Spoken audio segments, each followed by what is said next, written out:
Straight ലൈനിലേക്ക് സ്വാഗതം. ഞാൻ ജി സുഹാർ സാറ് CPM വിട്ടു എന്ന് കേട്ടപ്പോൾ സന്തോഷിക്കുന്ന ഒരു പഴയ SFI സെക്രട്ടറി അല്ല. ഒരു കമ്മ്യൂണിസ്റ്റുകാരനും അത് ഉൾക്കൊള്ളാൻ കഴിയും. ഷേക്സ്പിയർ പഠിപ്പിക്കുന്നതിൽ എക്സ്പെർട്ടായ ഒരു സ്റ്റുഡൻറ് ലീഡറായിരുന്നു കൊല്ലത്ത്.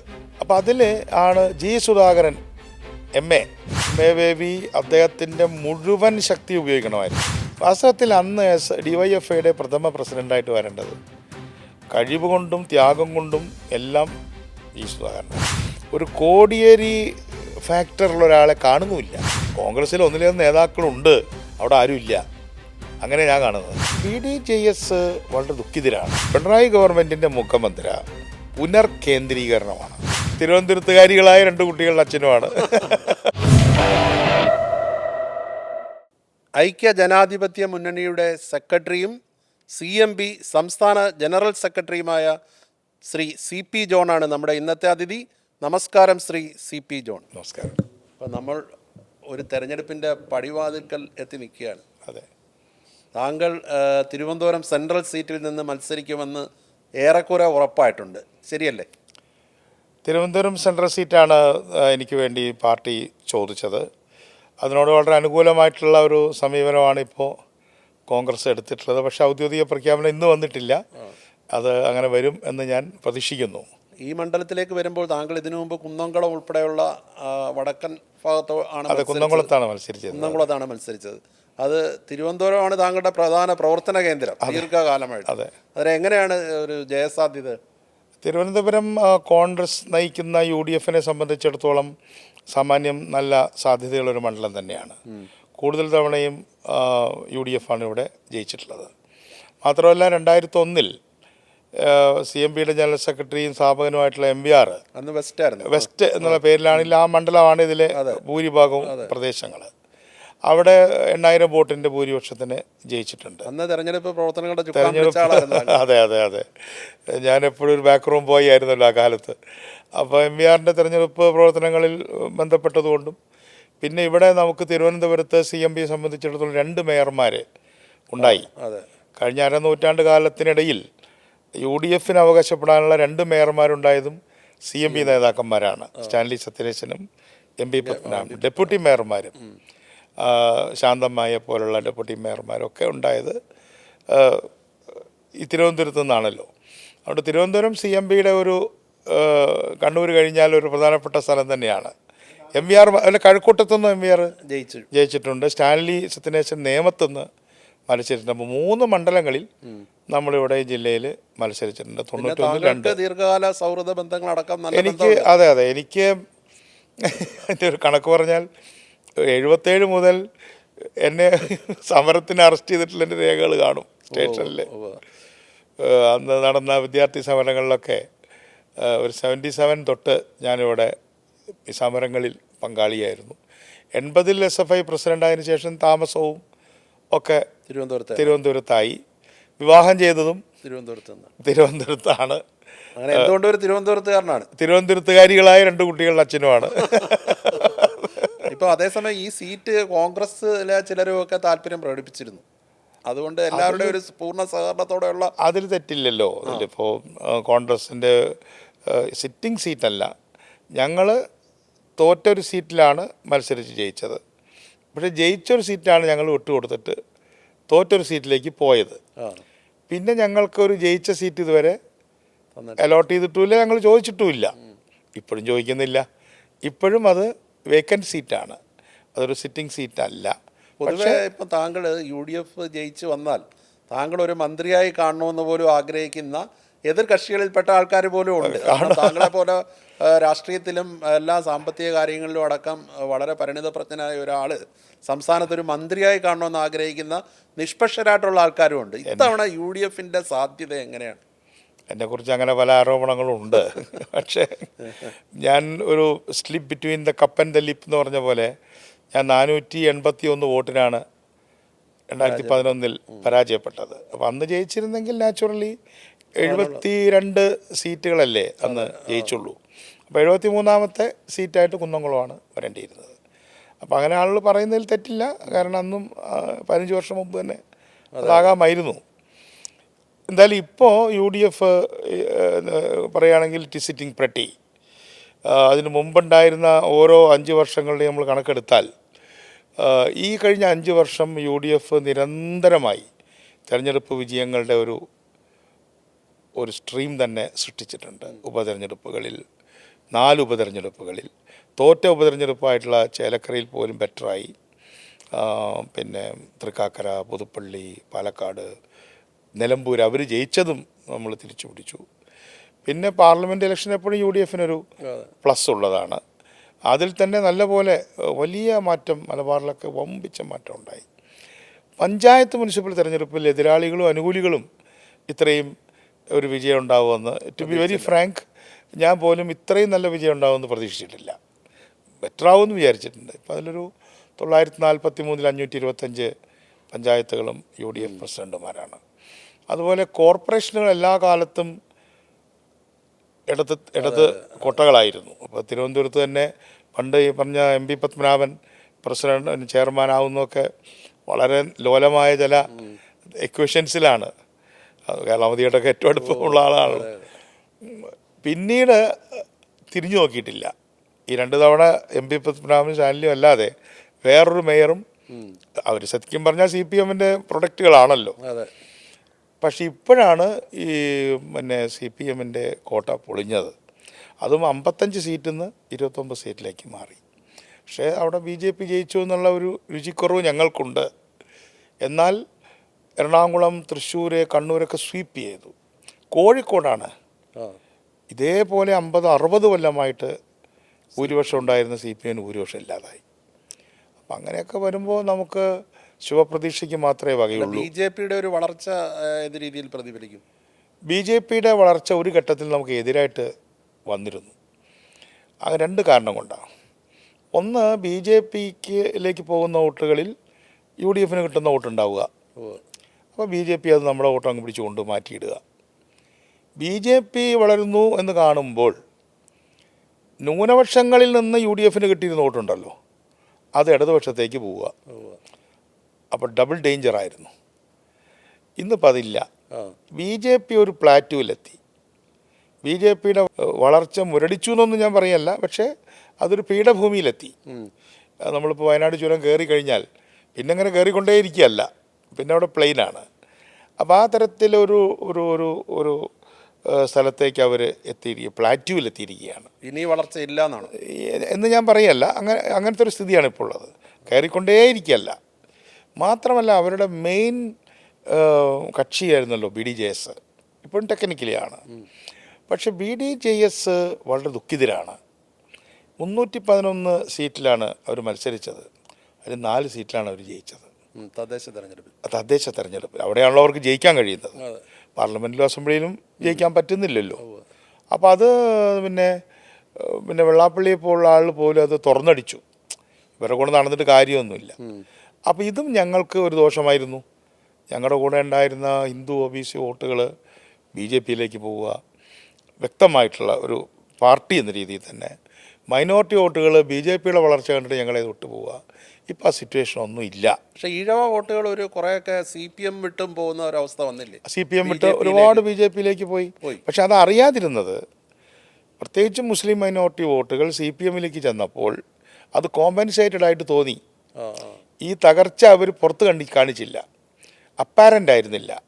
ഇപ്പോൾ മുസ്ലിം ന്യൂനപക്ഷ വോട്ടുകളൊക്കെ UDF-ലേക്ക് തിരിച്ചു വന്നപ്പോഴാണ് മനസ്സിലായത് ഈ ഇഴവ വോട്ടുകൾ പോയ വിടവ് കഴിഞ്ഞ പഞ്ചായത്ത് മുനിസിപ്പൽ തിരഞ്ഞെടുപ്പിലാണ് കണ്ടത്, പാർലമെൻറ്റ് തിരഞ്ഞെടുപ്പിലും. അപ്പോൾ അത് അവർ ക്യാമഫ്ലാഷ് ചെയ്തതാണ്, മറച്ചു വെച്ചതാണ്. ഇപ്പോൾ അത് തെളിഞ്ഞു വന്നു. അപ്പോൾ അതുകൊണ്ട് ഇത്തവണ ഞങ്ങൾക്ക് കഴിഞ്ഞ പ്രാവശ്യം കിട്ടിയതിനേക്കാൾ ഹിന്ദു OBC വോട്ട് കിട്ടും. അതേപോലെ തന്നെ മുന്നോക്ക വിഭാഗങ്ങളിലെ തന്നെ പ്രയാസപ്പെടുന്ന മനുഷ്യരാണല്ലോ. ഇപ്പോൾ ഉദാഹരണത്തിന് ഇപ്പോൾ മലയോര ജനത, അവരിപ്പോൾ കണക്ക് പ്രകാരം ജനറൽ കാറ്റഗറി വരുന്നവരാണല്ലോ. കൃഷിക്കാർ, ധനിക കൃഷിക്കാർ, ഇടത്തരം കൃഷിക്കാർ, അവർ ഈ കാട്ടുമൃഗങ്ങളെ കൊണ്ടും വിലക്കുറവ് കൊണ്ടും അവിടെ അവർ കമ്മ്യൂണിറ്റിയും കാസ്റ്റും ഒന്നല്ല നോക്കുന്നത്, അവർക്ക് ജീവിക്കണ്ടേ. ഈ പാമ്പ് മുതൽ കാട്ടാന വരെ ജീവിതം ദുസ്സഹമാക്കിയിരിക്കുക. അവർ നമ്മുടെ കൂടെ വരും. കർഷകൻ കൃഷിയിടം വിട്ടോടി. അത് മൈഗ്രേഷൻ അല്ല, എക്സോഡസാണ്. ശരി. അതൊരു പുറപ്പാടാണ്. ഇനി ഞങ്ങളില്ല കൃഷിയിലേക്ക്, ഉപേക്ഷിക്കുകയാണ്. ഇതിൻ്റെ ഫലമായിട്ട് എല്ലാ കമ്മ്യൂണിറ്റികളിലും പെട്ട ആളുകളുടെ ആണല്ലോ കൃഷിഭൂമി. കൃഷിഭൂമിയുടെ വില നമ്മുടെയൊക്കെ ഇപ്പം ഞങ്ങൾക്കൊക്കെ സാമാന്യ ഒരു എക്സ്പീരിയൻസ് ആയില്ലേ, ഒരു 19 വർഷത്തെ അനുഭവത്തിൽ കൃഷിഭൂമിയുടെ വില കുറഞ്ഞ കാലം ഉണ്ടായിട്ടില്ല. കൃഷിഭൂമിയുടെ വില 4-1 കുറഞ്ഞു. അതിനെയൊന്നും സംരക്ഷിക്കാൻ ഈ ഗവൺമെന്റിന് കഴിഞ്ഞില്ല. ഗവൺമെൻറ് അത് അറിഞ്ഞിട്ട് പോലും ഇല്ല. പക്ഷേ അവർ മുന്നോട്ട് വയ്ക്കുന്നത് ഭരണ തുടർച്ചയാണ്. 3ാം LDF ഭരണം, അതൊരു 3ാം പിണറായി സർക്കാർ. അതൊരു പരസ്യവാചകമാണ്. പരസ്യവാചകമാണ്. അതെ, അത് നടക്കില്ല. അതെ, ആ പരസ്യവാചകത്തിൻ്റെ ഗുണദോഷമുണ്ട്. ഇപ്പം പിണറായി വിജയൻ എന്ന് പറഞ്ഞൊരു നേതാവ്, അദ്ദേഹത്തിൻ്റെ പേരിൽ എന്തെല്ലാം വിമർശനവും വിയോജിപ്പും ഉണ്ടായാലും ഒരു നേതാവുണ്ട്. നിങ്ങളുടെ നേതാവ് ആരാ UDF എന്ന് ചോദിച്ചാൽ ആരാണ്? പിണറായി വിജയൻ എന്നൊരു നേതാവുണ്ട് എന്ന് പറയുന്നതിനേക്കാൾ പിണറായി വിജയൻ എന്നൊരു നേതാവേ ഉള്ളൂ എന്ന് പറയുന്നതാണ് കുറച്ചുകൂടെ ശരി. സ്ട്രോങ് ലീഡർ അല്ലേ? പക്ഷെ അദ്ദേഹത്തിൻ്റെ ഇന്നിങ്സ് പൂർത്തിയാക്കുക എന്ന് പറഞ്ഞാൽ എത്രയോ വർക്ക് ചെയ്തില്ലേ. അപ്പം അദ്ദേഹത്തെ തന്നെ ആശ്രയിക്കേണ്ടി വരുന്നു എന്നുള്ള ഒരു വീക്ക്നെസ് ആയിട്ടാണ് ഞാൻ കാണുന്നത്. പക്ഷേ അദ്ദേഹത്തെ വിശ്രമത്തിന് വിടുകയായിരുന്നു വേണ്ടത്. അങ്ങനെ പറയാനും പക്ഷേ കോൺഗ്രസിൽ ഇപ്പം UDF കോൺഗ്രസിലെ നേതാക്കളാണ്. അതാണ്, കോൺഗ്രസിൽ ഒന്നിലേറെ നേതാക്കളുണ്ട്, അവിടെ ആരും ഇല്ല. അങ്ങനെ ഞാൻ കാണുന്നത്. ഒന്നിലധികം നേതാക്കൾ ഉണ്ടാവുമ്പോൾ സ്വാഭാവികമായിട്ടും നാച്ചുറലാണല്ലോ വോട്ടർമാർക്കിടയിലുള്ള ഒരു ആശയക്കുഴപ്പം. അത് നമ്മളൊരു മുഖ്യമന്ത്രി നമുക്ക് കോൺഗ്രസിലും UDFലും ഒരു ഗാലക്സി ഓഫ് ലീഡേഴ്സ് ഉണ്ട്. 70 വയസ്സിന് താഴെയുള്ള, അതാണല്ലോ ഇപ്പോഴത്തെ ഒരു റൈറ്റ് ടൈം എന്ന് പറയുന്നത്. അല്ലെങ്കിൽ 72-73 വയസ്സിന് താഴെയുള്ള ഒരു 10 നേതാക്കന്മാരെ നിങ്ങൾക്ക് ചൂണ്ടിക്കാണിക്കാൻ കഴിയും. പക്ഷേ കോൺഗ്രസിൽ തന്നെ ഇപ്പം MPമാരെ മത്സരിക്കുന്നതിനെ ചൊല്ലി വലിയ വിവാദവും തർക്കവും നടക്കുകയാണ്. ഇപ്പം കണ്ണൂരിലെ ഇന്നിപ്പം K. സുധാകരൻ ഒരു ഫേസ്ബുക്ക് പോസ്റ്റ് തന്നെ ഇട്ട് കഴിഞ്ഞു. അതായത് അദ്ദേഹത്തിൻ്റെ ഹൃദയരക്തമാണ് കണ്ണൂർ, അവിടെ നിന്ന് ഇതിനെ നയിക്കണം, ആ രീതിയിൽ. അങ്ങനെയുള്ള ഒരു പടലപ്പിണക്കങ്ങൾ ഈ തെരഞ്ഞെടുപ്പ് അടുക്കുന്ന വേളയിൽ അത് വലിയ പ്രശ്നമല്ലേ? അല്ലാതെ കോൺഗ്രസ്സിൽ എപ്പോഴും ഒരു ജനാധിപത്യ പാർട്ടി എന്ന രീതിയിൽ അങ്ങനത്തെ കുറേ ആശയങ്ങളൊക്കെ ഉണ്ടാവാറുണ്ട്. നമ്മളിപ്പോൾ അമേരിക്കയിലെ പ്രൈമറീസ് എന്ന് പറയുന്ന പോലെ സ്വന്തം പാർട്ടിക്കകത്ത് തന്നെ ഒരുപാട് ചർച്ചകളും കാര്യങ്ങളും. അതിപ്പോൾ ഇതൊന്നും സംഭവിക്കാതെ വലിയ അടച്ചിട്ട കോട്ടകളാണെന്ന് കരുതുന്ന പിന്നെ CPMനും CPIയിലും എന്താ നടക്കുന്നത്? ഇപ്പം മുകുന്ദൻ എന്ന് പറയുന്ന CPI സ്ഥാനാർത്ഥി ഷുവർ സീറ്റാണ് നാട്ടിക, അദ്ദേഹം അവിടെ നിന്ന് ഇറങ്ങിപ്പോക്ക് നടത്തിയിരിക്കുകയാണ്. സാക്ഷാൽ G. സുധാകരൻ. ഇപ്പം നമ്മൾ സംസാരിക്കുമ്പോൾ ഏറ്റവും വലിയ വിവാദ വിഷയം G. സുധാകരൻ അതാണ്. ഇപ്പം CPM എടുത്തു കഴിഞ്ഞാൽ ശ്രീ MV രാഘവൻ, ശ്രീമതി KR ഗൗരി, ആ ഒരു ശ്രേണി താഴോട്ട് വരുമ്പോൾ ഒരു തലയെടുപ്പുള്ള നേതാവാണ് G. സുധാകരൻ പാർട്ടി വിട്ടിരിക്കുന്നു. ഇതെങ്ങനെ പ്രതിഫലിക്കും തെരഞ്ഞെടുപ്പിൽ? എനിക്ക് സത്യത്തിൽ ഞാൻ രാജേഷിന് മുമ്പിൽ മനസ്സ് തുറക്കുക, എനിക്ക് പ്രയാസമാണ്. G. സുധാകരൻ നമ്മുടെ കൂടെ UDFൻ്റെ കൂടെയാണ് വരുന്നതെങ്കിൽ ഞാനതിൽ റിജോയ്സ് ചെയ്യാണ് ചെയ്യേണ്ടത്, സന്തോഷിക്കുകയാണ് വേണ്ടത്. പക്ഷേ ഞങ്ങൾ സുധാകരൻ സാറിനാണ് അദ്ദേഹത്തെ വിളിച്ച് ശീലിച്ചത്. എന്താ കാരണം എന്ന് പറഞ്ഞാൽ അദ്ദേഹം ഷേക്സ്പിയർ പഠിപ്പിച്ച സ്റ്റുഡൻറ് ലീഡറായിരുന്നു. പഠിച്ചതല്ല, ഷേക്സ്പിയർ പഠിപ്പിക്കുന്നതിൽ എക്സ്പെർട്ടായ ഒരു സ്റ്റുഡൻറ് ലീഡറായിരുന്നു കൊല്ലത്ത്. അദ്ദേഹം കൊല്ലത്തായിരുന്നു, അറിയാമല്ലോ. അപ്പോൾ അതറിയാത്തവരോട് കൂടെ ഞാൻ പറയാണ്, അദ്ദേഹത്തിൻ്റെ നാട് മാവേലിക്കര താലൂക്കിലാണ്, ഇടമൂളയ്ക്കൽ. അപ്പോൾ അവിടുന്ന് കൊല്ലത്ത് പഠിക്കാൻ വന്നതാണ്. പക്ഷെ അവിടെ പഠിക്കുമ്പോൾ തന്നെ അദ്ദേഹം അധ്യാപകനായിരുന്നു. അപ്പോൾ ഇംഗ്ലീഷിൻ്റെ ഒരു അതോറിറ്റി പോലെയായിരുന്നു. അപ്പോൾ എല്ലാവരും സുധാകരൻ സാറിനാണ് വിളിക്കുന്നത്. അപ്പോൾ അങ്ങനെ അദ്ദേഹം നേരിട്ട് SFIയുടെ സംസ്ഥാന പ്രസിഡന്റ് ആവുക ചെയ്തത്. ജില്ലയിലൊന്നും ആയില്ല. 70-ൽ SFIയുടെ ആദ്യത്തെ പ്രസിഡന്റാണ്. അപ്പം ഞാനൊക്കെ അന്ന് തൊട്ടേ എന്തുകൊണ്ടോ SFI ആണ്. വരുമ്പോൾ അദ്ദേഹത്തിൻ്റെ ഒരു പ്രതാപകാലം. പിന്നെ ഞാൻ അദ്ദേഹത്തെ ഈയിടെ കണ്ടപ്പോൾ ഒരു വേദിയിൽ പറഞ്ഞു, അന്നത്തെ ഗവൺമെൻറ് ഓഫ് കേരളയുടെ ഒരു പുസ്തകം, എന്താ ഒരു വിദ്യാഭ്യാസവുമായി ബന്ധപ്പെട്ട പുസ്തകം, ഒരു മാസിക പോലെ. അപ്പോൾ അതിൽ ആണ് G. സുധാകരൻ MA, അന്ന് ഡിഗ്രി വയ്ക്കുമല്ലോ, ഡിഗ്രി ഇങ്ങോട്ട് വെച്ചിട്ടുണ്ട്, G. സുധാകരൻ MA എന്നുകൊണ്ട് അദ്ദേഹം എഴുതിയ വിദ്യാഭ്യാസത്തെക്കുറിച്ചൊരു ലേഖനം, അങ്ങനെ C. ഭാസ്കരൻ്റെ. അപ്പോൾ C. ഭാസ്കരനും G. സുധാകരനും, C. ഭാസ്കരൻ അഖിലേന്ത്യാ പ്രസിഡന്റ്, ഇവർ രണ്ടാളും സ്റ്റേറ്റിലും ഭാരവാഹികളായിരുന്നു. അപ്പോൾ അവർ രണ്ടാളുമാണ് ഞങ്ങൾ കാണുന്ന മാതൃകാ പുരുഷൻ. പിന്നെയാണ് MA ബേബിയും പിന്നെ കൊടിയേരിയും എന്നുള്ള. ഇടയ്ക്ക് പൊറ്റക്കാടും ഒക്കെ, ദേവദാസ് പൊറ്റക്കാടൊക്കെ ഉണ്ട്, പലരുണ്ട്, അതിലേക്ക് ഞാൻ കിടക്കുകയല്ല. അപ്പോൾ ഈ ഒരു ജോഡി അവർ വലിയ ആളുകളായിരുന്നു ഞങ്ങളുടെ നാട്ടിൽ, ഞങ്ങളുടെ ഓർമ്മകളിൽ.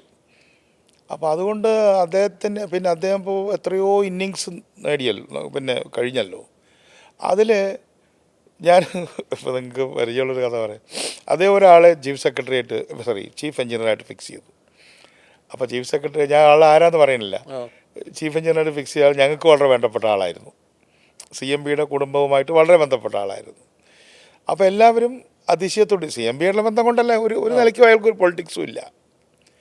അപ്പോൾ അദ്ദേഹത്തോട് പോയി ചോദിച്ചു, അതെന്തിനാ അയാളെ വെച്ച്? അപ്പോൾ സുധാകരൻ്റെ മറുപടി, പിന്നെ സാറിൻ്റെ മറുപടിയാണ്, അയാൾ കക്കൂല്ല അതുകൊണ്ട്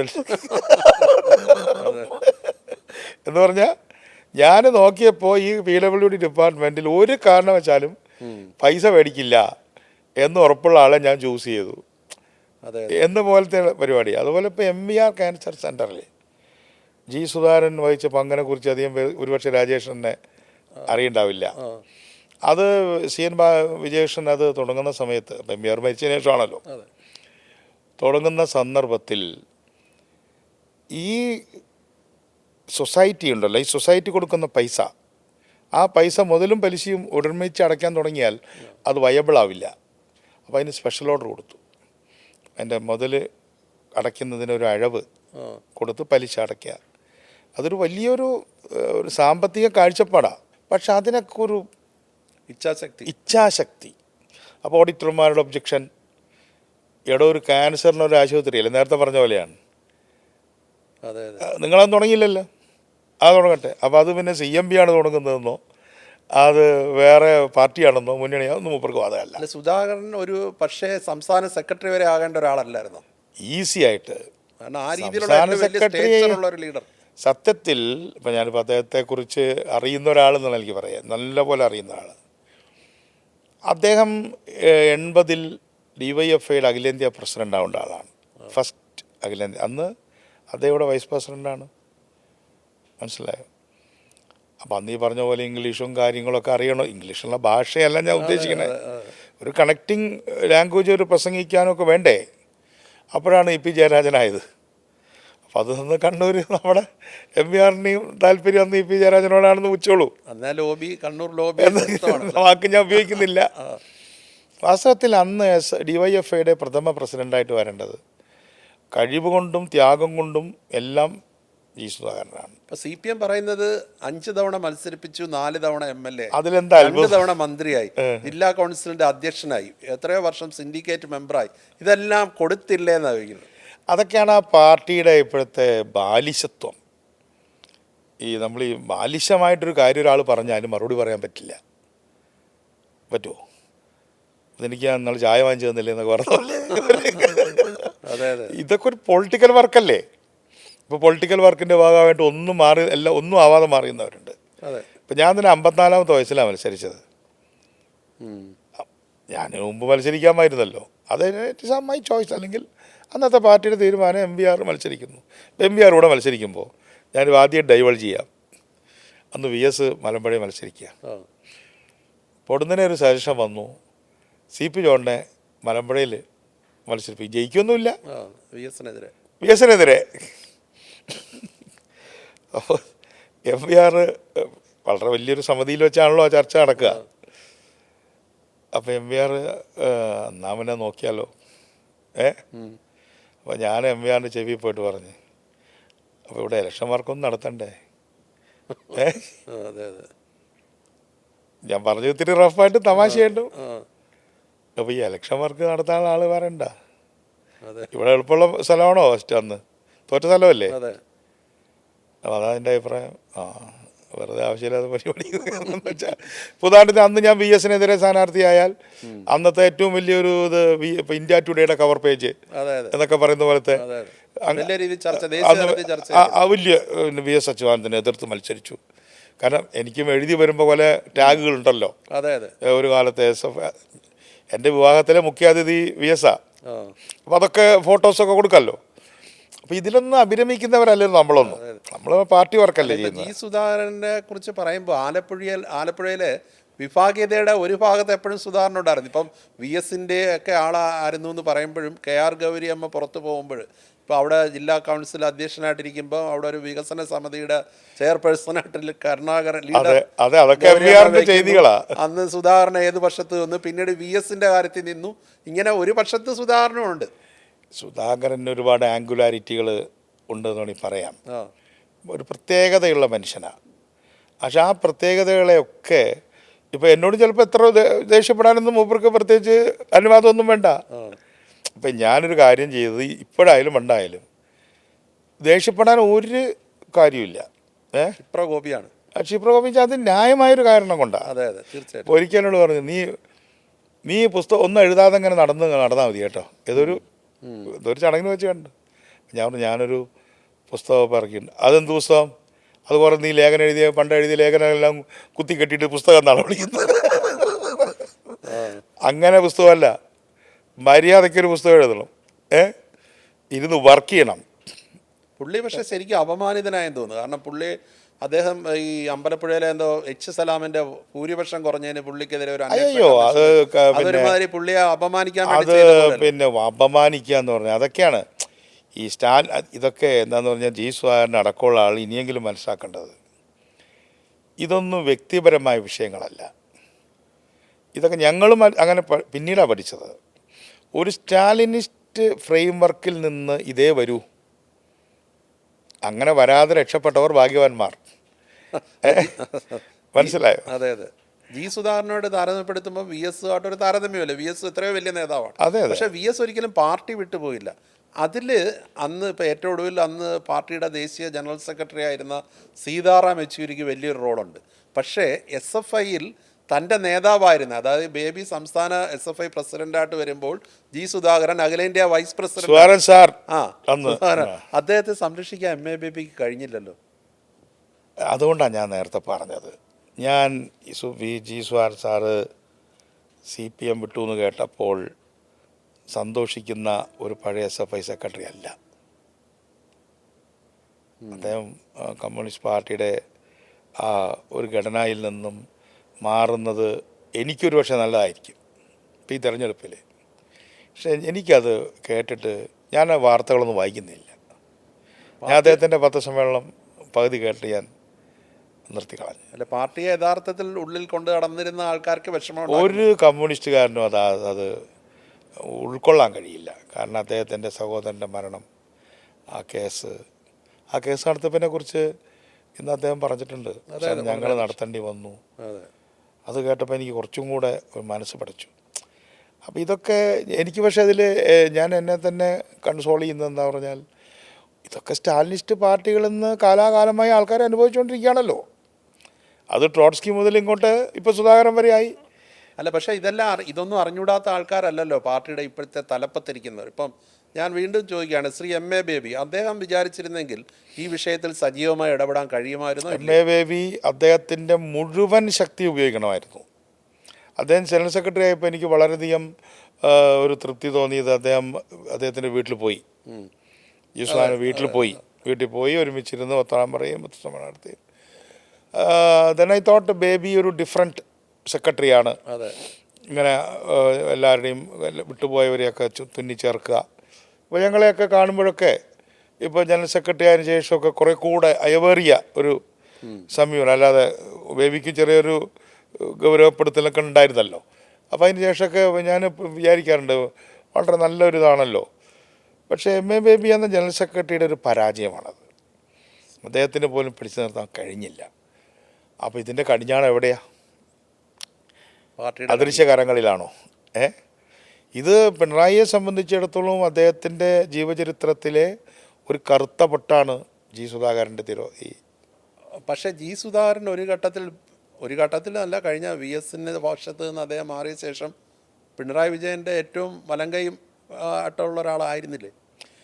പിണറായി വിജയനെ സംബന്ധിച്ചിടത്തോളം ഇപ്പോഴല്ലല്ലോ, അദ്ദേഹം KSYFൻ്റെ പ്രസിഡൻറ്റും സെക്രട്ടറിയൊക്കെ ആവുമ്പോൾ ജി സുധാകരൻ കൂടെ പ്രവർത്തിച്ച മറ്റൊരു ഭാരവാഹിയല്ലേ. അതെ, പെരുപ്പങ്കോട് മുരളി ഒക്കെയാണ് ആ കാലത്ത് കൂടെ ഉള്ളവർ, MV ജയകുമാർ, വൈക്കം വിശ്വൻ. അപ്പോൾ അങ്ങനെ ഒരാൾ പാർട്ടിയിൽ നിന്ന് പ്രത്യേകിച്ച് രാഷ്ട്രീയ അഭിപ്രായ വ്യത്യാസങ്ങളൊന്നും ഇല്ലാതെ ഒരാൾക്ക് രാഷ്ട്രീയ അഭിപ്രായ വ്യത്യാസം വന്നു. ഇപ്പോൾ പിലിപ്പം പ്രസാദ് മുതൽ ഞങ്ങൾ MVR ഞങ്ങളെല്ലാം രാഷ്ട്രീയ അഭിപ്രായ വ്യത്യാസം വന്ന് ആര് പിടിച്ചാലും നിൽക്കില്ല. ഇത് വെറും സംഘടനാ പ്രശ്നമല്ലേ. അപ്പോൾ ഒരു സംഘടനാ പ്രശ്നം പോലും പരിഹരിക്കാൻ പറ്റാത്ത ഒരവസ്ഥയിലേക്ക് CPM എത്തി. പണ്ടും രാഷ്ട്രീയ പ്രശ്നങ്ങൾ പണ്ടേ ഉണ്ട്, CPM ML മുതലുണ്ട്, അതാരും പിടിച്ചാൽ നിൽക്കില്ല. പക്ഷേ വെറും പ്രാദേശികമായ സംഘടനാ പ്രശ്നങ്ങൾ പരിഹരിച്ച് അതും സീനിയർ മോസ്റ്റ് ലീഡേഴ്സിനെ പിടിച്ചു നിർത്തണം, അദ്ദേഹം നിൽക്കാനുള്ള കാര്യം ചെയ്യണമെന്ന് പറയേണ്ട കാര്യമല്ലേ ഉള്ളൂ. അതെ അതെ. അപ്പോൾ അതുപോലും ചെയ്യാൻ പറ്റുന്നില്ലതാണത്. ബേബിക്കും പിണറായിക്കും ഒരുപോലെ ഉത്തരവാദിത്തമുണ്ട്. അങ്ങേറ്റം മോശമായിപ്പോയി അത്.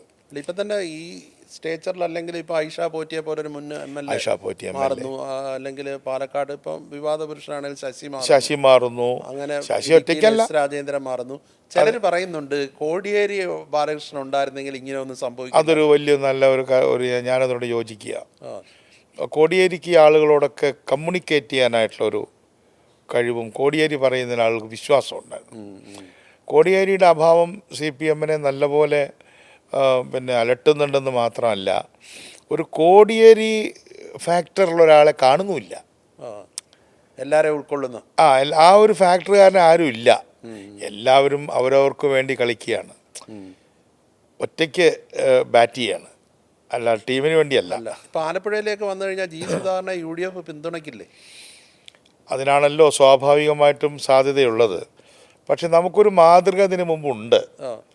ഈ ഒന്നുകിൽ LDF അല്ലെങ്കിൽ UDF എന്ന് പറയാതെ 1962 പാർലമെൻറ്റ് തിരഞ്ഞെടുപ്പിൽ അന്ന് പട്ടനാടുള്ള സാറിൻ്റെ ഏറ്റവും അടുത്ത ധനമന്ത്രിയും അദ്ദേഹത്തിൻ്റെ സ്കൂൾ വിദ്യാഭ്യാസം മുതൽ ക്ലാസ്മേറ്റുമായിട്ടുള്ളതാണ് PS നടരാജപിള്ള.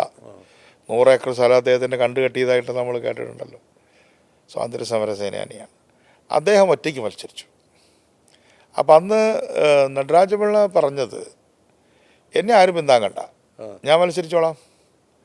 പിന്നെ ആരെങ്കിലും പിന്താങ്ങുന്നുണ്ടെങ്കിൽ ഇറ്റ് ഈസ് ദെയർ പ്രോബ്ലം, എൻ്റെ വിഷയമല്ല. നിങ്ങൾക്കിപ്പോൾ എന്നെ പിന്താങ്ങിയേ പറ്റുമെങ്കിൽ പിന്താങ്ങിക്കോ, പക്ഷെ ഞാൻ ആരുടെയും പിന്തുണ ആവശ്യപ്പെടില്ല. ഇനി ആരും പിന്താങ്ങിയിട്ടാണ് ഞാൻ ജയിച്ചതെന്ന് പറയൂല്ല. പക്ഷേ ഹി വൺ. അപ്പോൾ കേരള രാഷ്ട്രീയ ചരിത്രത്തിലെ ഒരു നിർണായക തിരഞ്ഞെടുപ്പാണ് 1962 PS നടരാജപിള്ള സാറിൻ്റെ വിജയം. അതിപ്പോൾ എല്ലാവരും മറന്നുപോയൊരു കാര്യമാണ്. അതുപോലെ മറ്റൊരു PS നടരാജപിള്ള ആവാം G. സുധാകരന്. അദ്ദേഹം മത്സരിക്കുന്നു. നിങ്ങൾ പിന്താങ്ങുന്നവരുടെ പ്രോബ്ലം, നിങ്ങൾ പിന്താങ്ങുകയോ പിന്താങ്ങാതിരിക്കുകയോ ചെയ്തോളൂ. UDF പിന്താങ്ങിയാൽ ആ വോട്ട് ഇങ്ങോട്ട് മറിയുകയും കൂടെ വേണ്ടേ? UDF പിന്താങ്ങിയാൽ G. സുധാകരന് വോട്ട് മറിയുന്ന കാര്യത്തിൽ സംശയമൊന്നുമില്ല. കാരണം G. സുധാകരൻ അമ്പലപ്പുഴ പോലൊരു മണ്ഡലത്തിൽ ഞാനിവിടെ നിൽക്കുന്നുണ്ട് എന്ന് ഒരു കടലാസ് ഒട്ടിച്ചാൽ തന്നെ ആളുകൾ അതിനോട് പ്രതികരിക്കില്ലേ? അപ്പോൾ അതിൽ LDF-ന് വൻ നഷ്ടമായിരിക്കും ആലപ്പുഴയിൽ വരാൻ പോകുന്നത്. ഇപ്പം തന്നെ വർഗവഞ്ചകൻ, കുലംകുത്തി ഇങ്ങനെയുള്ള പോസ്റ്ററുകൾ ഇറങ്ങിക്കഴിഞ്ഞു. അദ്ദേഹത്തിൻ്റെ വീട്ടിന് മുന്നിൽ ശക്തി പ്രകടനം നടത്താൻ പോകുന്നു. അതിനെക്കുറിച്ചൊക്കെ എന്ത് പറയും? കാരണം ഇത് CMB-യിൽ താങ്കളൊക്കെ ഒരുപാട് ഞങ്ങളൊക്കെ അഭിമുഖീകരിച്ച കാര്യങ്ങളായതുകൊണ്ട് ഞങ്ങൾക്കൊന്നുമില്ല. അതിൽ പിണറായി ഇപ്പം ഈയിടെ ഒരു ഗസ്റ്റർ കാണിച്ചു. മമ്മൂട്ടി ആക്രമിക്കപ്പെട്ടു. എന്താ കാരണം എന്ന് കേട്ടാൽ നമുക്ക് ചിരി വരും. അദ്ദേഹം അവിടെ പിന്നെ വീടൊക്കെ കാണാൻ പോയപ്പോൾ എല്ലാവർക്കും അറിയാമല്ലോ, കൂടെ ഒരു ചുവന്ന ഷർട്ടൊക്കെ ഇട്ട് ഒരു ജില്ലാ സെക്രട്ടറി അദ്ദേഹം പോയി നല്ല സ്റ്റൈലായിട്ടൊക്കെ നിന്നു.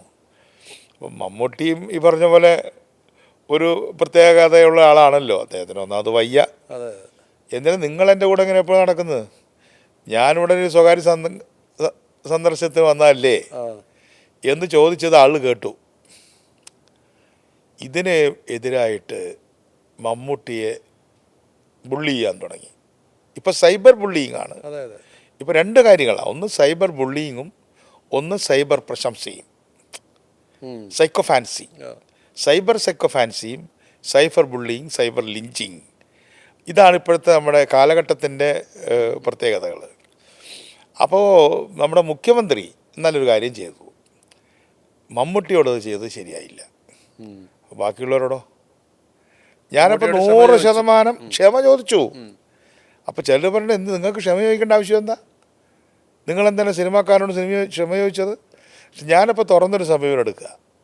പിണറായി വിജയൻ കാണിച്ചത് നല്ലൊരു കാര്യമാണ്, പക്ഷെ ഇതെല്ലാവരുടെ കാര്യത്തിലും വേണം. സുധാകരനെ ഈ രീതിയിൽ ഇപ്പം സുധാകരൻ്റെ വീട്ടിൻ്റെ മുന്നിൽ ശക്തി പ്രകടനം നടത്താൻ പോകുന്നു. അല്ലെ ഇങ്ങനെയുള്ള പോസ്റ്ററുകൾ പതിക്കുന്നു, ചീത്ത സൈബറിടങ്ങളിൽ വിളിക്കുന്നു. മുഴുവൻ അതിൽ വൃത്തികേടുകൾ പിണറായി വിജയൻ തന്നെ അല്ലേ കുലം കുത്തി എന്നുള്ള വാക്ക് കണ്ടുപിടിച്ചത്, TP ചന്ദ്രശേഖരൻ്റെ അല്ലേ? അതെ. അപ്പം അത് TP ചന്ദ്രശേഖരൻ മരിക്കുന്നതിന് മുമ്പാണല്ലോ കുലം കുത്തി എന്ന് പറഞ്ഞത്. ആ കുലം കുത്തി എന്ന പ്രയോഗം TPയുടെ വധത്തിലേക്കുള്ള ഒരു പരവതാനിയായിരുന്നു. നേരിട്ടാരും പങ്കെടുത്തില്ല എന്നുള്ള രണ്ടാമത്തെ വിഷയം.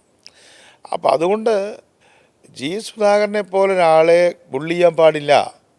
അല്ല, അത്ര ഒരു കാര്യം പറയാനായിട്ടുള്ള ഒരു ആർജവം പാർട്ടി ജനറൽ സെക്രട്ടറി എങ്കിലും കാണിക്കണം. പാർട്ടി ജനറൽ സെക്രട്ടറി കാണിക്കണം. ഞാൻ ബേബിയെ വളരെയധികം വിമർശിക്കുകയാണ് ആ കാര്യത്തിൽ. അല്ല, MA ബേബി പറഞ്ഞത് ഇത് വളരെ ദുഃഖകരമാണെന്നുള്ളൊരു പ്രതികരണമാണ് അദ്ദേഹം നടത്തിയ ഈ വിഷയത്തിൽ. അങ്ങനെ അനുശോചനം രേഖപ്പെടുത്താനല്ലോ ജനറൽ സെക്രട്ടറി. എൻ്റെ പാർട്ടിയിലുണ്ടാകുന്ന കാര്യങ്ങളിൽ ഞാൻ അനുശോചനം രേഖപ്പെടുത്തുന്നു. ജനറൽ സെക്രട്ടറി എന്ന് പറഞ്ഞാൽ ഞാനും ചെറിയ പാർട്ടിയുടെ ജനറൽ സെക്രട്ടറി ആണല്ലോ. ജനറൽ സെക്രട്ടറിയുടെ കരങ്ങൾ എപ്പോഴും ശക്തമായിരിക്കണം. എന്തായാലും സുധാകരൻ പാർട്ടി വിട്ടത് CPM-നെ വല്ലാത്ത രീതിയിൽ CPM-നെ ഹ്രസ്വകാലത്തിലും ദീർഘകാലത്തിലും ബാധിക്കും. കാരണം ഒന്നാമത് ഭുവനേശ്വരൻ്റെ സഹോദരൻ, അതുമാത്രമല്ല കായംകുളം, ഹരിപ്പാട് മണ്ഡലങ്ങളിൽ BJP ശക്തമായി. മാവേലിക്കര, ചെങ്ങന്നൂർ ആ ഭാഗങ്ങളിലൊക്കെ BJP യോടെ ശക്തമായി. അപ്പോൾ ആ BJP വളരുന്ന ഈ സന്ദർഭത്തിൽ സുധാകരനെ പോലൊരാൾ അയാൾ വിട്ടുപോകാൻ പാടില്ല. അങ്ങേര് വിട്ടു പോവാതിരിക്കാൻ എന്ത് ചെയ്യണമോ അത് ചെയ്യണം എന്ന് പറയുന്നതിന് പകരം ഇത്തരത്തിലുള്ള സൈബർ കടന്നൽ കൂട്ടങ്ങളെ അഴിച്ചു വിട്ടിട്ട് ഇങ്ങനത്തെ വൃത്തികേടുകൾ പറയിക്കുക, ഇതെല്ലാ പാർട്ടിക്കും ബാധകം കേട്ടോ. അതെ അതെ. ഈ സൈബർ ബുള്ളിങ് ആരും വൺ വേ ട്രാഫിക് ഒന്നുമല്ല. ഹരിചന്ദ്രന്മാരല്ല. ഹരിചന്ദ്രൻ. അപ്പം ഞാൻ 300 എപ്പിസോഡ് കഴിഞ്ഞു. രാജേഷ് ശ്രദ്ധിച്ചോന്ന് അറിയില്ല, എൻ്റെ ഫേസ്ബുക്ക് ലൈവ് 300 എപ്പിസോഡായി. അത് ശരി. ആഴ്ചയിൽ ഒന്ന് വീതം. ഇടയ്ക്ക് കാണാറുണ്ട്. ആഴ്ചയിൽ ഒന്ന് വീതം 300 കഴിഞ്ഞു. എന്ന് വെച്ചാൽ 6 വർഷമായി. ഈ മാർച്ച് 22-ന് 6 വർഷം തികയും.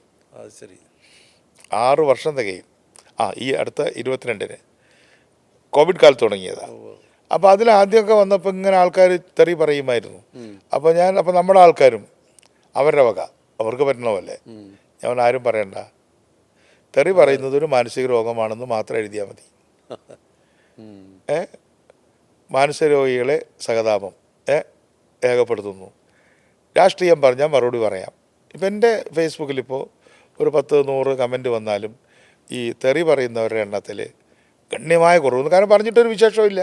രാഷ്ട്രീയം വളരെ തരം താണോ എന്ന് ചോദിക്കാവുന്ന ഒരു കാര്യമാണ്. ഇപ്പം ബേപ്പൂർ മണ്ഡലത്തിൽ UDF-ൻ്റെ സ്ഥാനാർത്ഥി ആണെന്ന് സ്വയം പ്രഖ്യാപിച്ച PV അൻവർ, അദ്ദേഹം കേരളത്തിലെ പൊതുമരാമത്ത് മന്ത്രിയെ മരുമകൻ അല്ലെങ്കിൽ മരുമകൻ ഇസ അവസാനിപ്പിക്കാൻ വേണ്ടി, അതൊക്കെ ഒരു ശരിയായൊരു കാഴ്ചപ്പാടാണ്. PA മുഹമ്മദ് റിയാസ് SFIയിലൂടെ വന്ന ഒരാളാണ്. SFIയിലൂടെ താഴെത്തട്ടിലൂടെ വന്ന് NK രാഘവനെതിരെ മത്സരിച്ചപ്പം 1000 താഴെ വോട്ടുകൾക്കാണ് അദ്ദേഹം പരാജയപ്പെട്ടത്. പക്ഷേ കേരള മുഖ്യമന്ത്രിയുടെ മകളെ വിവാഹം ചെയ്തു എന്നതിന് ശേഷം ഇദ്ദേഹത്തെ ഇങ്ങനെ ഈ രീതിയിൽ വ്യക്തിപരമായി അധിക്ഷേപിക്കുന്ന ഒരു പ്രവണത. വ്യക്തിപരമായി അധിക്ഷേപിക്കുന്നതിനോടൊന്നും ഞാൻ യോജിക്കുന്നില്ല. പക്ഷെ അത് എല്ലാവർക്കും ബാധകമാണ്. ആരും വ്യക്തിപരമായിട്ട് അധിക്ഷേപിക്കരുത്. അത് നമുക്ക് കേരളത്തിൽ നിങ്ങൾ മാധ്യമങ്ങളൊക്കെയാണ് അതിലൊരു ഇതെടുക്കേണ്ടത്. പണ്ട് സുകുമാർ അഴീക്കോട് എടുത്ത പോലെ ഈ വ്യക്തി അധിക്ഷേപങ്ങൾക്കും തെറി പറച്ചിലുകൾക്കും ഒക്കെ ഒരു വിരാമം ഇടണമെന്ന് സാംസ്കാരിക കേരളം പറയണ്ടേ? അവർ ആസ്വദിക്കുകയാണുള്ളത്. ഇപ്പോൾ ഞാൻ പറഞ്ഞല്ലോ, ഇതൊരു വഴിത്തിരിവാണ് മമ്മൂട്ടിക്കെതിരെ മാപ്പ് പറഞ്ഞത്. അപ്പോൾ അതെല്ലാവരും അംഗീകരിക്കുക. ദേശീയപാത റീച്ചിൻ്റെ ഉദ്ഘാടനത്തിൽ പ്രധാനമന്ത്രി പങ്കെടുക്കുന്ന പരിപാടിയിൽ നിന്ന് പൊതുമരാമത്ത് മന്ത്രിയെ മാറ്റി നിർത്തുന്നു. അതൊക്കെ രാഷ്ട്രീയമല്ലേ? അന്നേരം അതിനെക്കുറിച്ച് ചോദിച്ചപ്പോൾ പറയുന്നത് അമ്മായിയപ്പം വന്നില്ലേ, പിന്നെ മരുമോനെ വിളിക്കണമെന്ന്, അങ്ങനെയൊക്കെയുള്ള വളരെ വില കുറഞ്ഞതായിപ്പോയി. പക്ഷെ അതൊന്നും ഇടതുപക്ഷം ഉന്നയിക്കും ധാരാളം ലെസൺസ് പഠിക്കാനുണ്ട്. അതായത് ചെറിയ ഗുണ്ടയും വലിയ ഗുണ്ടയും വരുമ്പോൾ രണ്ടും ഗുണ്ടായിസമാണ്. ഇവർ തന്നെയല്ലേ ചെയ്തുകൊണ്ടിരുന്നത്. ഞങ്ങളത് അംഗീകരിക്കുന്നില്ല. പക്ഷേ വിഴിഞ്ഞം തുറമുഖം ഉദ്ഘാടനം ചെയ്തപ്പോൾ MV രാഘവനെന്നും ഉമ്മൻചാണ്ടിയെന്നും പറഞ്ഞോ? MV രാഘവൻ്റെ മോനെയോ എന്നെ ഒന്നും വിളിക്കണ്ട. പറഞ്ഞോ? പറഞ്ഞില്ല എന്ന് മാത്രമല്ല, വികസന ചരിത്രത്തെ വളച്ചൊടിക്കുക. പിണറായി വിജയൻ നുണ പറഞ്ഞു. ലൈറ്റ്. MV രാഘവൻ എന്ന മന്ത്രിയാണ് വിഴിഞ്ഞം തുറമുഖത്തെ പൊടിതട്ടിയെടുത്ത് അതിൻ്റെ എല്ലാ തരത്തിലുള്ള എൻജിനീയറിംഗ് വർക്കും അതിൻ്റെ ഡ്രോയിങ്സ് പൂർത്തിയാക്കിയത്. 96-ലെ നായനാർ ഗവൺമെൻറ്റാണ് തുടങ്ങിയെന്നുള്ളത് നുണയല്ലേ? പക്ഷേ ഇപ്പോൾ വലിയ ആളുകളുടെ അടുത്തുനിന്ന് അടി കൊള്ളുമ്പോൾ കരഞ്ഞിട്ട് കാര്യമില്ല, ഞങ്ങൾ സഹായിക്കാൻ ചെല്ലേണ്ട കാര്യമില്ല. പക്ഷേ UDF മാന്യത കാണിച്ചു, വിളിക്കാമായിരുന്നു.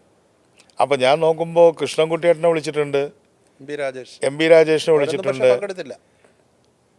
അല്ല, അവർക്ക് ദേശീയപാതയുടെ കാര്യം വരുമ്പം ദേശീയപാതയുടെ പാത ഇത് വരുന്ന സമയത്ത് ഒരു ഡിബേറ്റിംഗ് പോയിന്റ് ആണത്.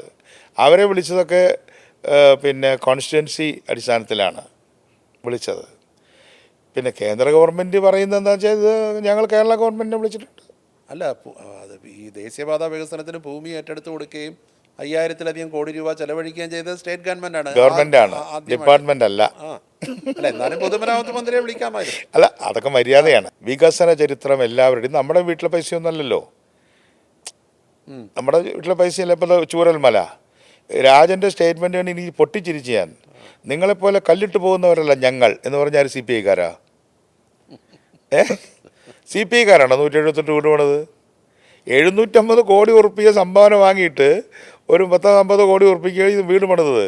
പക്ഷേ ഒരു മിനിറ്റ്, മുസ്ലിം ലീഗ് സ്വന്തമായിട്ട് പിരിച്ചതോടതാണ്. മനസ്സിലായില്ലേ? അപ്പം ഇതൊക്കെ നമ്മളെല്ലാവരും കൂടെ ചെയ്യുന്നതല്ലേ? ഇതൊക്കെ എക്കനോളജി ചെയ്യണം. അതിനുള്ള വിശാല മനസ്കത CPM-നില്ല. പക്ഷേ CPM-ന് വളരെ മോശമായ പ്രതികരണം BJP-യിൽ നിന്ന് കിട്ടിയപ്പോൾ ഞങ്ങളത് ആസ്വദിക്കുന്നില്ല എങ്കിലും തർക്കമില്ല. അവർ പഠിക്കട്ടെ, ഞങ്ങളത് BJP-യെ സഹായിച്ചില്ലല്ലോ. അല്ലെ, വിവാദങ്ങളേറെ ഉണ്ടെങ്കിലും ഒരുപാട് വികസന പ്രവർത്തനങ്ങൾ ഈ കഴിഞ്ഞ 10 വർഷക്കാലത്ത് നടന്നിട്ടുണ്ടെന്നുള്ള ഒരു പൊതു അഭിപ്രായമുണ്ട്. എന്തു പറയും? ഇൻഫ്രാസ്ട്രക്ചറിൽ കുറേ വർക്ക് നടന്നു.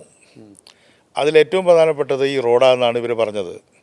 ആ റോഡിൽ ഇപ്പോൾ അവർക്ക് ഒരു കാര്യം വ്യക്തമാക്കേണ്ട വന്നു, 5500 കോടിയാണ് അവർ കൊടുത്തത് 10 കൊല്ലം കൊണ്ട്. എന്ന് പറഞ്ഞാൽ 550 കോടി പെർ ഇയർ. ആനുവൽ പ്ലാനിൻ്റെ ഭാഷയിൽ പറഞ്ഞാൽ, ഞാൻ പ്ലാനിങ്ങിലുള്ളതുകൊണ്ട് 500 കോടി പെർ ഇയർ എന്ന് പറഞ്ഞാൽ അത്ര വലിയ സംഭവമൊന്നുമല്ല. ഒരു കോർപ്പറേഷൻ കൊടുക്കുന്ന പൈസയാണ്. റോഡിൻ്റെ കാര്യം മാത്രം, മറിച്ച് വേറെ അല്ല, എന്തൊക്കെ അത് ഒരു കോർപ്പറേഷൻ ഒരു വർഷം കൊടുക്കുന്ന പൈസയാണ് ഈ 500 കോടി എന്ന് പറയുന്നത്. നമ്മൾ പഞ്ചായത്തുകൾക്ക് 10-10,000 കോടിയാണ് കൊടുക്കുന്നത്. അപ്പോൾ ആളുകൾക്ക് ഈ 5000 കോടി എന്നൊക്കെ പറയുമ്പോൾ ഇതെന്തോ ഭയങ്കര സംഭവമാണ്. അങ്ങനെയൊന്നുമല്ല. പ്ലാനിംഗ് ബോർഡിൽ ക്ലറിക്കൽ ലെവലിൽ നടത്തുന്നൊരു കാര്യമാണ് അത്. ഇപ്പോൾ കാര്യമായ വികസന പ്രവർത്തനം നടന്നിട്ടില്ലെന്നാണോ? റോഡ് നന്നാക്കി, അത്രയേ ഉള്ളൂ. റോഡിൽ ടാറിട്ടു. മറ്റ് സ്കൂളുകൾ സ്കൂളിൻ്റെ കാര്യത്തിൽ കുറേ കെട്ടിടങ്ങൾ പണിത് ശരിയാണ്. ആ കെട്ടിടങ്ങളിൽ പഠിക്കാനുള്ള അത്രയും കുട്ടികളുടെ എണ്ണം കുറഞ്ഞുകൊണ്ടിരിക്കുക. സ്കൂൾ പണിത് നന്നായി. പക്ഷേ ക്വാളിറ്റി എഡ്യൂക്കേഷൻ്റെ കാര്യത്തിൽ വലിയ മുന്നോട്ടൊന്നും പോയില്ല. സ്കൂളുകൾ പണിയാൻ വേണ്ടി ഇത്രയും പൈസ ചിലവാക്കുന്നതിൻ്റെ സന്ദർഭത്തിൽ പ്രാദേശികമായ ഒരു തയ്യാറുണ്ടല്ലോ. അപ്പം അന്ന് നമ്മുടെ ശിവശങ്കരനില്ലേ, ഇപ്പം അദ്ദേഹം കുറച്ച് കേസിലൊക്കെ പെട്ടു. അദ്ദേഹം വിദ്യാഭ്യാസ സെക്രട്ടറി എന്ന കാലത്ത് MLA-മാരോടും MP-മാരോടും പറഞ്ഞു, നിങ്ങളുടെ നാട്ടിലെ സ്കൂൾ നന്നാക്കണമെങ്കിൽ നിങ്ങൾ പൈസ പിരിക്കുക, നിങ്ങൾ 100 രൂപ പിരിച്ച 100 രൂപ ഞാൻ തരാം. നേരത്തെ ഗവൺമെൻറ് ഒരു പ്രോജക്റ്റായിരുന്നു. പക്ഷേ ഇതിൻ്റെ ഇരട്ടി പണിയാമായിരുന്നു. ഇപ്പം ഈ പണിത സ്കൂളിൻ്റെ ഇരട്ടി പണിയാമായിരുന്നു. അപ്പോൾ ഇതിനെ മുഴുവൻ സെൻട്രലൈസ് ചെയ്തു. ലൈഫ് പദ്ധതിയാണെങ്കിലും ഈ സ്കൂൾ പദ്ധതിയാണെങ്കിലും ഇനിയിപ്പോൾ ജില്ലാ ബാങ്ക് ആണെങ്കിലും, ജില്ലാ ബാങ്ക് മുഴുവൻ കേരള ബാങ്ക് ആക്കിയല്ലോ. പിണറായി ഗവൺമെൻറ്റിൻ്റെ മുഖമന്ത്ര പുനർകേന്ദ്രീകരണമാണ്. ആ പുനർകേന്ദ്രീകരണം ഒരു ഇടതുപക്ഷ നയമല്ല. അതിൻ്റെ ആവശ്യമില്ല. തിരിച്ച് വികേന്ദ്രീകരണമാണല്ലോ ശരി. അപ്പോൾ വികേന്ദ്രീകൃതമായിരുന്ന വികസനങ്ങളെ കേന്ദ്രീകൃതമാക്കി ഷോക്കേസ് ചെയ്യുക. മറ്റൊരു വിഷയമായിട്ട് കേരളത്തിൽ കഴിഞ്ഞ ദിവസങ്ങളിലെല്ലാം ആളിപ്പടർന്നതാണ് ഒരു മന്ത്രിയും അദ്ദേഹത്തിൻ്റെ ഭാര്യയും തമ്മിലുള്ള തർക്കം. പക്ഷേ UDF ഒക്കെ അതിൽ പലരും പറയുന്നുണ്ട് LDF ആയിരുന്നേ ഇപ്പോൾ എങ്ങനെ ഇരുന്നേനെ, UDF എന്ത് ചെയ്യുന്നു അതിൻ്റെ ആ വിഷയത്തിൽ? അതൊരു വിഷയമല്ലേ? ഞാൻ ആ വിഷയത്തിലേക്ക് ഇപ്പോൾ ഞാൻ കടക്കുന്നില്ല. ഒന്നാമത് ഈ ഗവൺമെൻറ് എന്ന് പറയുന്നത് അതിൻ്റെ അന്ത്യദിനങ്ങൾ എണ്ണിക്കൊണ്ട് കിടക്കുകയാണ്. നമ്മുടെ ഒരു ശത്രു അദ്ദേഹത്തിൻ്റെ സ്വാഭാവികമായ ഒരു അന്ത്യത്തിലേക്ക് നിൽക്കുമ്പോൾ അയാളെ പിടിച്ച് കഴുത്തിന് പിടിക്കാൻ പോകേണ്ട വല്ല ആവശ്യമുണ്ടോ? നമ്മൾ ആദ്യം സംസാരിച്ചു ഇത് എന്ത് ചെയ്യാൻ പോവാണ്? തിരശ്ശീല വീഴാൻ പോവുക. ഇപ്പോൾ കോൺഗ്രസിൻ്റെ കാര്യങ്ങളിലേക്ക് വന്നപ്പോൾ ഈ പൊതുവെ ഒരു വർത്തമാനം UDF ഉള്ളിലുണ്ട്. അതായത് കോൺഗ്രസിൽ നിന്ന് രമേശ് ചെന്നിത്തല വരുന്നതായിരിക്കും ഘടകകക്ഷികൾക്ക് ഏറ്റവും പ്രിയം. അങ്ങനൊരു വാദമുണ്ടോ? അങ്ങനെയൊന്നുമില്ല. അല്ല, അങ്ങനെയില്ല. മീനിങ് ഇപ്പോൾ ഞങ്ങളുടെ കക്ഷിയുടെ കാര്യത്തിൽ എനിക്ക് പറയണ്ടോ, ഏത് കക്ഷി നേതാവ് വന്നാലും ആ കക്ഷി നേതാവിനെ അംഗീകരിക്കുക എന്നുള്ളതാണ് ഞങ്ങൾ എടുത്തിട്ടുള്ള നയം. അല്ല, ലീഗിനൊക്കെ പല കാര്യങ്ങളിലും അതൃപ്തി ഉണ്ടെന്നൊക്കെ പറയുന്നു. അത് ലീഗിൻ്റെ നേതാക്കന്മാർക്കല്ലേ അതറിയുള്ളൂ. മറ്റൊന്ന് ഈ UDF ഞാൻ ചോദിക്കട്ടെ, ലീഗ് ഏത് കോൺഗ്രസ് നേതാവിനെ വന്നപ്പോഴാണ് ഇയാളെ പറ്റില്ല എന്ന് പറഞ്ഞിട്ടുള്ളത്? അല്ല, ഇപ്പം ലീഗിന് ഇപ്പം UDF നേരിടുന്ന മറ്റൊരു വിഷയം എന്ന് പറഞ്ഞാൽ ലീഗിനൊരു മേൽക്കൈ UDF വന്നാൽ ഉണ്ടാകും എന്നുള്ളൊരു പ്രചരണം വളരെ സമർത്ഥമായിട്ട് ഇടതുപക്ഷം നടത്തുന്നുണ്ട്. അത് ഇസ്ലാമോഫോബിയയുടെ മൊത്തക്കച്ചവടം CPM ഏറ്റെടുത്തിരിക്കുക. അത് വലിയ അപകടത്തിലേക്ക് അവർക്ക് ചെന്ന് ചാടും. കാരണം ഈ ഇസ്ലാമോഫോബിയ ഇപ്പം നല്ലൊരു പ്രൊഡക്റ്റാണ്. അത് ഇസ്രായേലാണ് അതിൻ്റെ സ്രോതസ്സ്. അപ്പോൾ ഇസ്രായേലിൻ്റെ ഏജൻസിയാണ് ഇപ്പോൾ ഇവർ. ഇസ്ലാമോഫോബിയ ഉണ്ടാക്കിയത് ഇസ്രായേലുകാരാണ്. ഇപ്പോൾ ഇസ്രായേലിൻ്റെ ഒരു ചെറിയൊരു ഒരു CNF CPM എടുത്തിട്ടുള്ള മാതിരിയാണ്. ഇതാ വരുന്നു, മുസ്ലിം ലീഗ് വരുന്നു, സൂക്ഷിച്ചോളൂ. ജമാഅത്ത് ഇസ്ലാമിയും കൂടെ ഉണ്ട് ഇത്തവണ. ആര് വേദന ഉണ്ടാവട്ടെ, നമുക്കിവിടെ എന്തെങ്കിലും പ്രോബ്ലം ഉണ്ടാകുമ്പോഴല്ലേ നമുക്ക് പ്രശ്നമുള്ളൂ. ഇവിടെ അതിൻ്റെ പേരിൽ എന്തെങ്കിലും പ്രോബ്ലം ഉണ്ടായോ? വർഗീയ കലാപങ്ങളോ സംഘർഷങ്ങളോ സംഘടനകളോ ഒന്നും ഉണ്ടായിട്ടില്ല. അപ്പോൾ ആൻറ്റിസിപ്പേറ്ററി ആങ്സൈറ്റിയാണ്. അല്ല, ഉപമുഖ്യമന്ത്രി പദം വരെ ലീഗ് ചോദിച്ചേക്കും എന്നൊക്കെ പറഞ്ഞുള്ള പ്രചരണം. ഉപമുഖ്യമന്ത്രി പദം 45 കൊല്ലം മുമ്പേ ലീഗിനുണ്ടായിട്ട് വേണ്ടെന്ന് പറഞ്ഞതാ. ഇതാ ഞാൻ പറഞ്ഞത്, ഇതൊക്കെ ആൻറ്റിസിപ്പേറ്റഡ് ആങ്സൈറ്റികളാണ്, റിയാലിറ്റി അല്ല. ഔക്കാദർ കുട്ടി നഹാ സാഹേബ് കേരളത്തിൻ്റെ ഉപമുഖ്യമന്ത്രി ആയിരുന്നില്ലേ? CH മുഹമ്മദ് കോയ കേരളത്തിൻ്റെ മുഖ്യമന്ത്രിയായിരുന്നു അല്ലേ? പിന്നെ ഔക്കാദർ കുട്ടി നഹാ സാഹിബ് പിന്നെ മുഖ്യമന്ത്രി ആവാതെ തന്നെ ഉപമുഖ്യമന്ത്രിയായിരുന്നു. അപ്പോൾ അതിപ്പോൾ അവർ വേണ്ടാന്ന് വെച്ചിട്ട് എത്രയോ വർഷമായി ഈ ഉപമുഖ്യമന്ത്രി പദം. അപ്പോൾ ഇപ്പോൾ അത് എടുത്തിടുന്നത് എന്തിനാ? ഈ ഫോബിയ ഉണ്ടാക്കുക. പക്ഷെ ഫോബിയ ഉണ്ടാക്കുന്നതിൻ്റെ പ്രയോജനം BJPക്കാണ് കിട്ടുന്നത് എന്ന് CPMൻ്റെ അണികൾ മനസ്സിലാക്കുന്നത് നല്ലതായിരിക്കും. കോൺഗ്രസിനെ അധികാരത്തിൽ വരുത്താതിരിക്കാൻ BJP CPMമായിട്ടൊരു ധാരണയിലേക്ക് പോകുമെന്ന് സംശയിക്കുന്നുണ്ടോ ചില മണ്ഡലങ്ങളിലെങ്കിൽ? അല്ല, അത് ബംഗാളിലുണ്ടായല്ലോ. ബംഗാളിൽ അവർ ഒന്നും ഇല്ലല്ലോ. അല്ല, അതില്ലാതെ കിടക്കുമ്പോഴും ചെയ്ത പണി അറിയില്ലേ? അല്ല, അവിടെ സഖ്യമല്ലായിരുന്ന കാര്യം. അല്ല, പഹലേ രാം പീച്ചെ ഭാം ബംഗാളിയിൽ പറയാണ്. റാം എന്ന് പറഞ്ഞാൽ BJP എന്നർത്ഥം. ആദ്യം BJP, പീച്ചെ ഭാം എന്ന് പറഞ്ഞാൽ ഇടതുപക്ഷം. ആദ്യം BJP വന്നോട്ടെ, പിന്നെ ഇടതുപക്ഷം വരാമെന്ന്. പക്ഷെ ആ സംഭവം അവിടെ ഇല്ലാതായി. കേരളത്തിൽ അങ്ങനെ പഹലേ രാം എന്ന് പറഞ്ഞിട്ട് അവിടെ ബംഗാളിൽ വിളിച്ച പോലെ വിളിക്കുന്നില്ലെങ്കിൽ പോലും ഇവിടെയും എന്നാൽ BJP വന്നോട്ടെ. BJPയെ സംബന്ധിച്ചിടത്തോളം അധികാരത്തിൽ വരാൻ എളുപ്പമല്ല കേരളത്തിൽ. അന്നേരം CPM വന്നോട്ടെ എന്ന് വേണേൽ ചിന്തിച്ചൂടെ? പരസ്പരം അവരങ്ങനെ വിചാരിക്കുന്നുണ്ടെങ്കിൽ രണ്ടു കൂട്ടരുടെയും തകർച്ചയും ഞങ്ങളുടെ വളർച്ചയായിരിക്കും എനിക്ക് പറയാനുള്ളൂ. ഇതെല്ലാവരും അവരവരുടെ പാർട്ടിക്ക് വോട്ട് പിടിച്ചാൽ പോരെ? അതാ നല്ലത്. അടുത്ത തെരഞ്ഞെടുപ്പിൽ അന്നേരം UDFൻ്റെ നിശ്ചിതമായ വിജയമാണ്. അക്കാര്യത്തിൽ ഒരു സംശയം എനിക്കില്ല. അപ്പോൾ താങ്കൾ ഉൾപ്പെടെ UDFന് എല്ലാ വിജയാശംസ. Thank you.